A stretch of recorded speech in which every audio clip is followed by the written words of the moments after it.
Okay. Hey guys, this is Joe and I'm going to start off with the first question. What is attached informed psychotherapy, and what are the benefits and detriments of this approach? Um, this approach uses attachment theory and attachment styles as a theoretical foundation of psychodynamic psychotherapy, psychodynamic psychotherapy. And what this does is basically it's an exploration of behavior, behavioral reaction to being separated from parents. They're observing the child and how they react in a room once they're separated from their parent. And this approach observes the behavior of the child while their parents away. And the behavioral reaction of being separated from the parent, behavioral reaction to a stranger, or the behavior when they're reunited with the parent. And some of the detriments of this approach is that the caretaker, such as the mother or the nanny, whoever spends the most time with the child, might have influence on the child, which can be generalized to the global population. So because they spend so much time with this one caretaker, they might generalize that relationship with that caretaker to everybody else, which may not be accurate. And another detriment of this is that it's not multiculturally sensitive. So it only works with a certain group of people. Do you have anything you want to add to that, Joe? Yeah, like as you were saying, other cultures view like a parent-child relationship differently. So like my best friend, his parents came over from Zimbabwe, Mhm. and it's like the fathers are they're not emotionally close, but they provide. Mhm. So like that's the normal, but over here we might see that as a bad thing. And that's another thing. Like me, I come from Turkey, which is in Asia. We have like a collectivist culture where over here it's much more individualistic. Where my wife and I, my wife grew up here, and our cultures are very different because, like with me, in my culture, people usually live at home with their parents until they get married. Whereas my wife, she moved out of the house when she was 17. So the dynamics are very different in cultures. So I agree with you Okay. What are the four styles of attachments? So there's secure attachment, and then there's two insecure ones. So there's anxious resistant, and then there's anxious avoidant, there. and then there's disorganized. And I think that um, all three of the last one probably should make you concerned because all of them make it less likely that the client is willing to open up and talk to you. So Mhm. you should probably keep those three in mind. The one that makes me concerned as a therapist, I would probably say the anxious, resistant, insecure attachment, Mhm. because that's when the children are highly distressed over exploring their surroundings, when parents are absent, and they experience significant anxiety even when the parents return and may display anger toward the parent.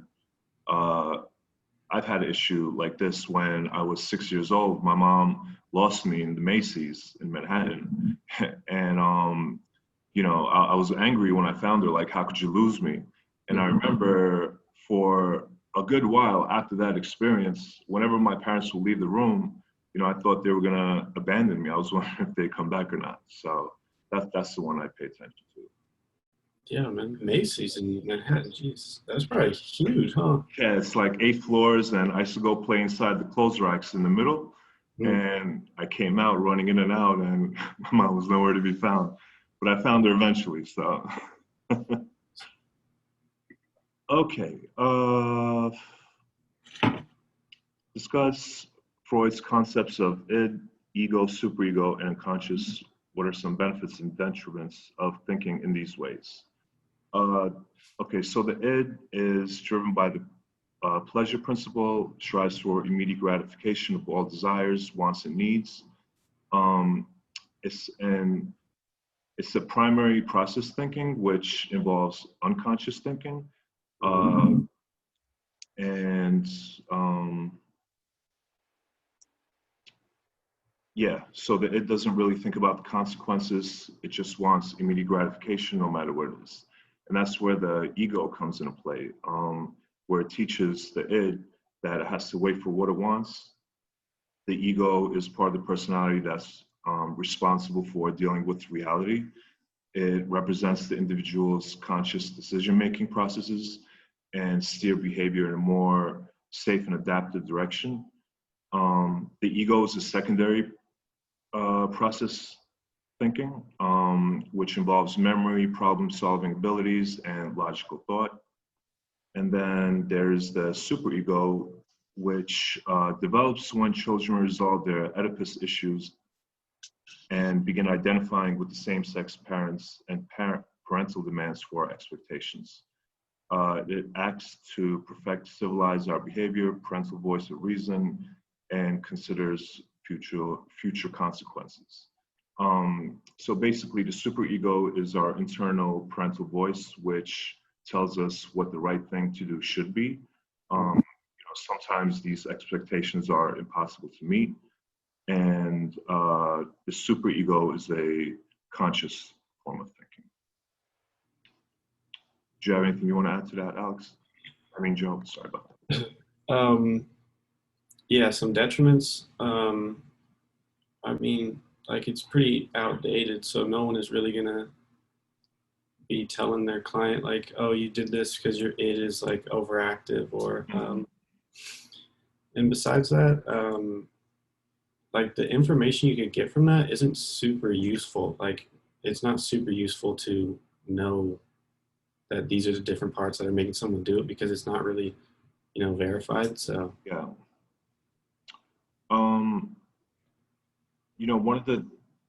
Another detriment of this, well, actually, I don't know, I'm not sure if it's a detriment or a benefit, but like in my personality class, they were talking about how like defense mechanisms is something that's unconscious, where, we don't realize we're doing it while we're doing it, but other people might realize it right away.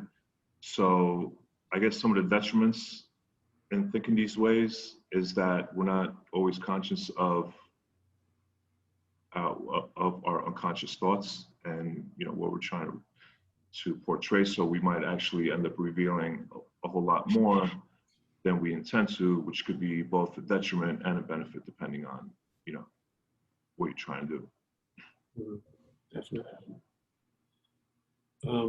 Transference and counter transference. Transference, as we talked about, is like the client has a representation of their parents or someone in their life, and they're putting that onto you as if you're that person. Countertransference is the same thing, but for the therapist, or it can be like a reaction to how they're acting. And that actually can help you because it puts you in the shoes of like the people around them. So if they're acting, unstable and you feel a certain way, you can better understand how the people around them feel. And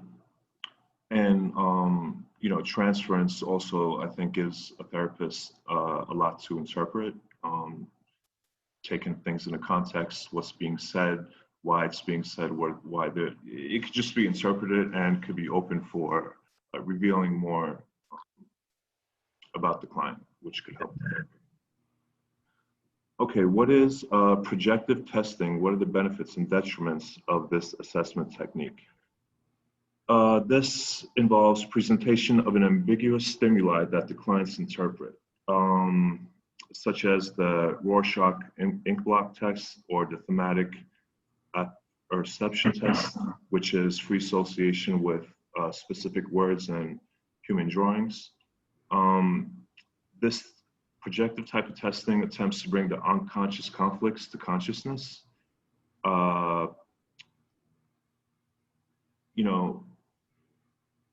Where clients project their intrapsychic, interpersonal models onto ambiguous stimuli. This test allows for more subjective and abstract type of thinking, which is based on opinion. The benefit of this type of thinking is that you could build rapport with your client, and you might find things that you might not necessarily be, that might not be revealed in standardized assessment procedures or standardized questionnaires.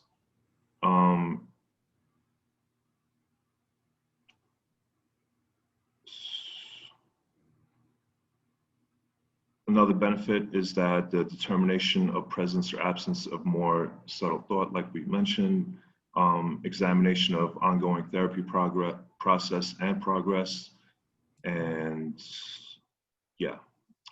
Some of the detriments of this is that scientists agree that projective assessments are not valid means for establishing diagnosis, determining child custody, or predicting future behaviors.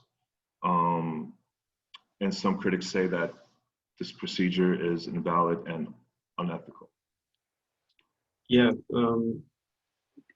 the main detriments are like you talked about. Scientific reliability and validity is pretty low because you can't really, you can't get a consistent measure every time if someone is constantly changing their representation. And then it's just kind of like a creative way to get to different topics that someone wants to talk about. Yeah, I agree. Okay, the last one. So some benefits of this legacy, I would say, are, like we talked about, it's controversial, so it's popular. So a lot of people are going to start looking at psychology as more of like an interesting subject. So more people will pay attention. Some other benefits are, like, there's been good ideas. So like the attachment theory came about based on this. So that's leading into